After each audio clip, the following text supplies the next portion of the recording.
VOA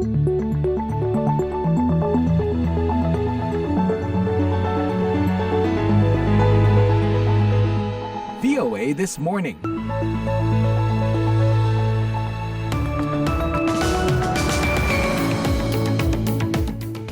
Halo pendengar VOA, bagaimana kabar Anda? Senang sekali kita berjumpa lagi pada hari pertama bulan Mei. Waktu berlalu dengan cepat ya, time flies.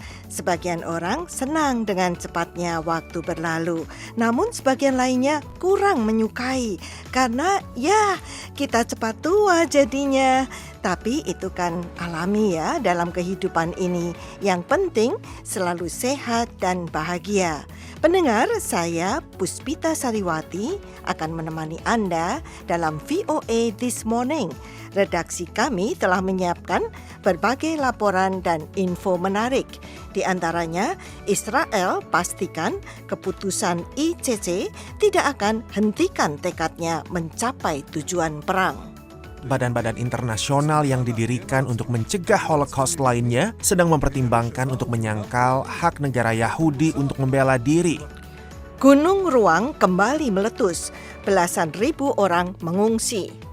Dan masyarakat dihimbau untuk selalu menggunakan masker untuk menghindari paparan abu vulkanik yang dapat mengganggu sistem pernafasan. Selain itu pendengar, berbagai info menarik akan kami sajikan pagi ini.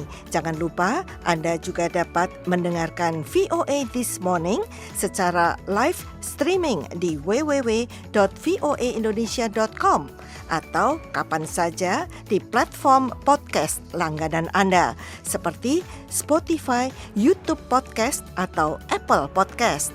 Kini kami sampaikan dulu berita dunia bersama Karlina Amkas. Selamat pagi, Menteri Luar Negeri Amerika Antony Blinken menekankan komitmen berkelanjutan Amerika kepada rakyat Palestina dan menyalurkan bantuan ke Gaza.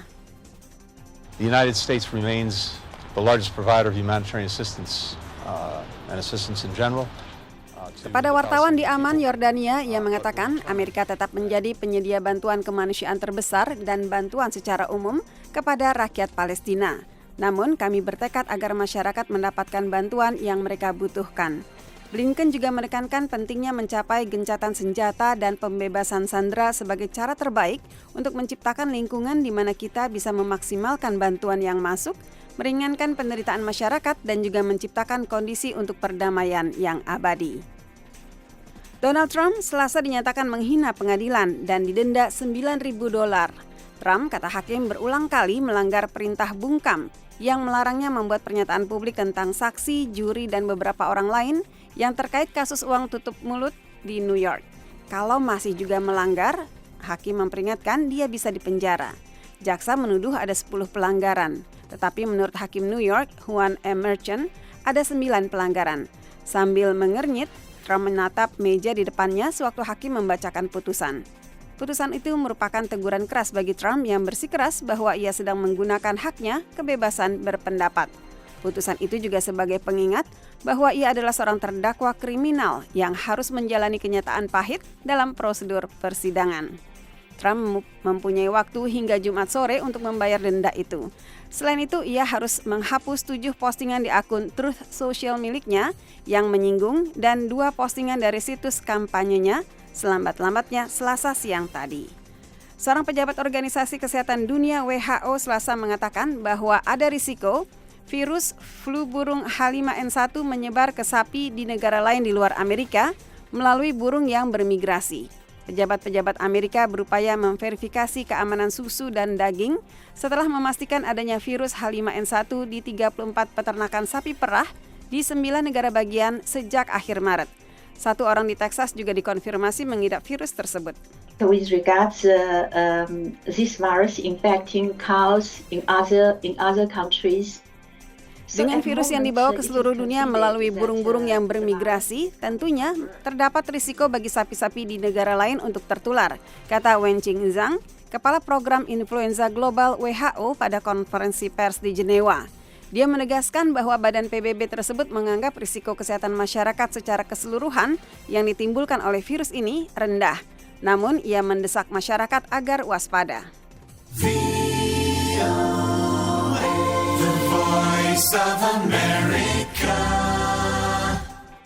Perwakilan hukum Jerman Selasa menyambut baik putusan International Court of Justice (ICJ) yang menolak mengeluarkan tindakan darurat untuk menghentikan ekspor senjata Jerman ke Israel. Namun, ICJ tidak memenuhi permintaan Jerman untuk membatalkan kasus itu, sehingga kasus tersebut dapat dilanjutkan. Nicaragua menuduh Jerman melanggar hukum kemanusiaan internasional dan Konvensi Genosida 1948 dengan terus memasok senjata ke Israel, setelah Hakim ICJ memutuskan pada Januari bahwa kemungkinan Israel melanggar beberapa hak yang dijamin berdasar Konvensi Genosida dalam serangannya di Gaza.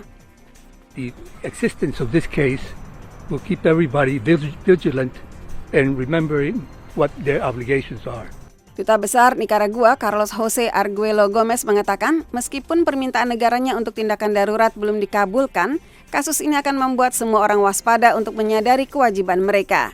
Sekitar 20 pengunjuk rasa di luar pengadilan mengatakan mereka terpukul dan sangat kecewa atas putusan ICJ.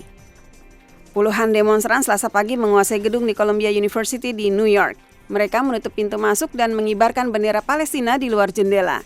Ini eskalasi demonstrasi terbaru menentang perang Israel-Hamas yang telah menyebar ke kampus-kampus di seluruh negeri.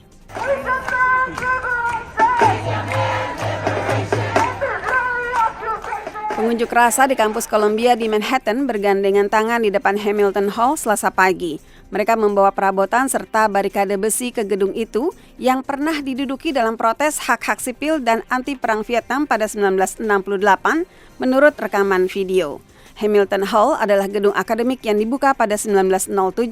Nama gedung itu diambil dari Alexander Hamilton, bapak bangsa Amerika yang kuliah di King's College, nama asli Columbia. Pendengar, demikian Berita Dunia VOA Washington.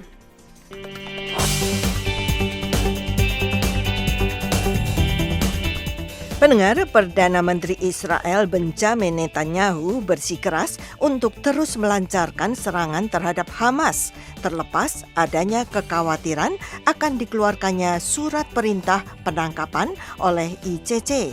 Secara bersamaan, tekanan publik yang ingin agar perang antara Israel dan Hamas dihentikan kian meningkat seiring aksi unjuk rasa yang semakin marak terjadi di Amerika dan Israel. Setelah Mahkamah Kriminal Internasional atau ICC mempertimbangkan untuk menangkap Perdana Menteri Israel Benjamin Netanyahu atas dugaan kejahatan perang di tepi barat dan jalur Gaza, para pejabat Israel menunjukkan kekhawatirannya.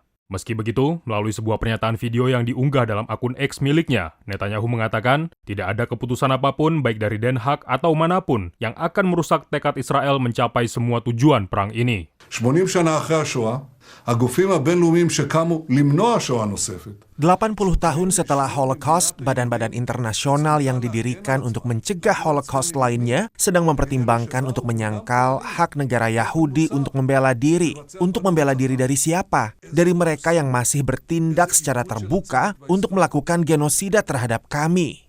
Sebagai sekutu utama, Amerika Serikat menolak proses penyelidikan yang dilakukan ICC terhadap Israel. Juru bicara Gedung Putih, Karine Jean-Pierre, mengatakan, So we've been really clear about the ICC investigation. We do not support it. Jadi kami sudah sangat jelas tentang penyelidikan ICC. Kami tidak mendukungnya. Kami tidak percaya bahwa mereka memiliki kewenangan dalam hal ini. Gedung Putih juga menyebut bahwa konflik antara Israel dan Hamas sudah jauh melewati tenggat waktu dalam mewujudkan gencatan senjata, memasukkan bantuan kemanusiaan ke Gaza, dan membebaskan sandera. Situasi konflik bahkan semakin meluas melampaui berbagai batasan. Unjuk rasa para mahasiswa di Amerika Serikat untuk menghentikan peperangan kini mendapat momentum, termasuk salah satunya unjuk rasa di University of Texas di Austin. Pekan lalu, gubernur negara bagian itu meminta polisi menangkap belasan peserta aksi. Para akademisi pun mengecam langkah tersebut karena Presiden Amerika Serikat Joe Biden seharusnya mendengarkan kekhawatiran mereka, seperti yang disampaikan Profesor Sejarah University of Texas at Austin, Jeremy Suri, kepada VOA.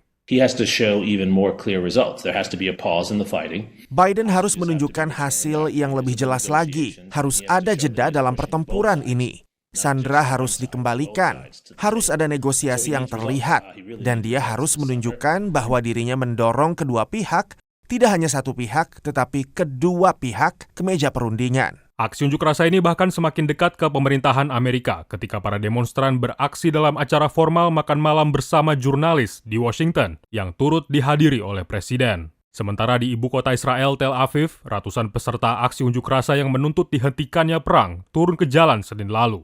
Yael Badarshi, salah satu demonstran, menilai baik pemerintah Israel maupun Hamas terlalu berlarut-larut dalam mencapai kesepakatan penghentian perang dan pembebasan para sandera.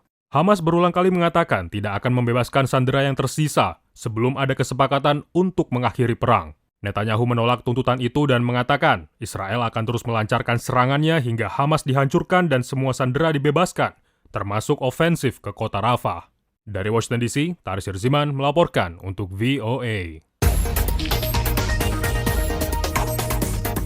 Pendengar, unjuk rasa pro-Palestina terus bermunculan di kampus-kampus seluruh AS. Menanggapi pendudukan gedung kampus di Columbia University, juru bicara Dewan Keamanan Nasional AS, John Kirby, menyampaikan bahwa Presiden AS Joe Biden menilai tindakan itu sebagai pendekatan yang salah. Sementara itu, Komisi HAM PBB menyesalkan tindakan aparat keamanan AS dalam menangani para pemrotes.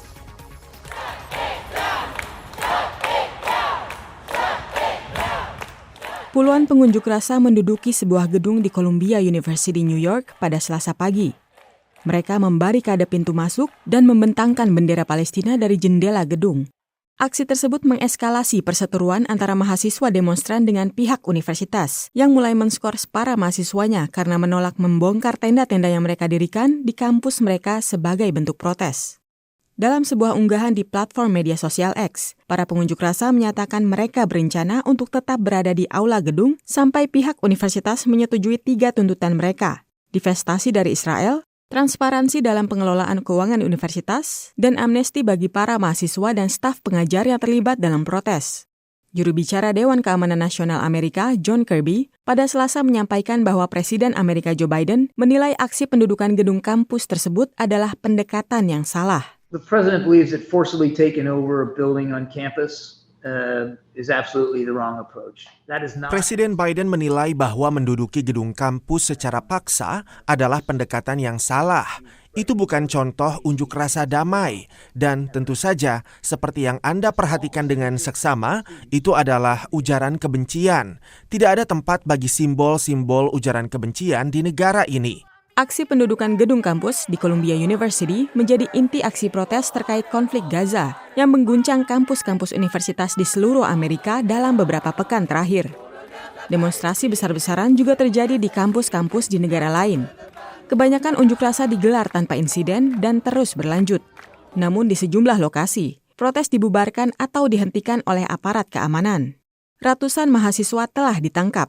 Banyak dari mereka kemudian dibebaskan, sementara yang lainnya masih menghadapi tuntutan hukum atau sanksi akademik.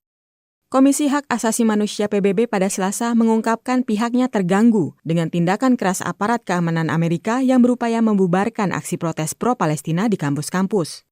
Juru bicara kantor Komisaris Tinggi HAM PBB, Marta Hurtado, mengatakan, "We are troubled by a series of heavy-handed steps taken to disperse and dismantle." Kami merasa terganggu dengan rentetan tindakan keras untuk membubarkan atau menghentikan aksi protes di berbagai kampus di Amerika.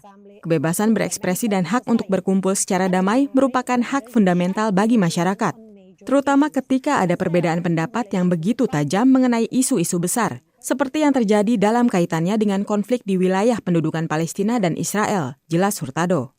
Tim VOA melaporkan.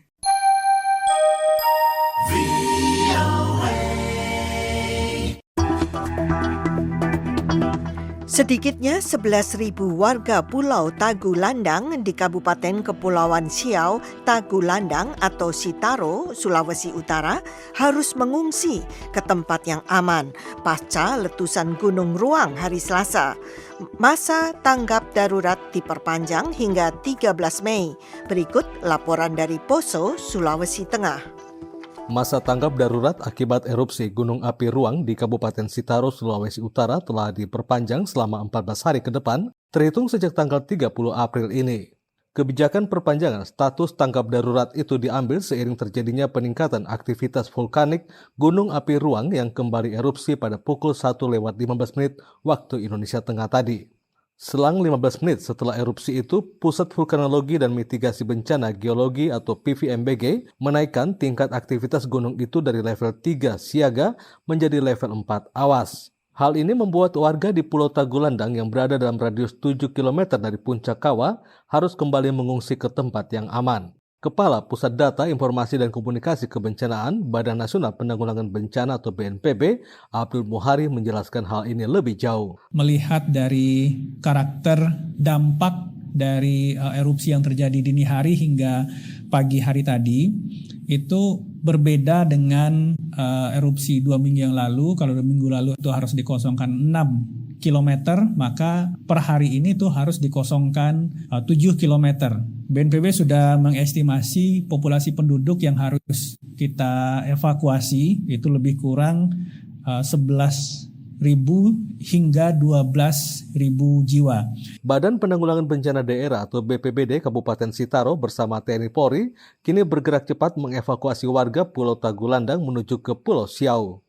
Penyidik Madya Badan Geologi Kementerian Energi dan Sumber Daya Mineral Heti Triastuti menyatakan Gunung Ruang mengalami erupsi menerus pasca letusan besar yang diikuti awan panas. Tinggi kolom erupsi mencapai 5.000 meter dari puncak gunung.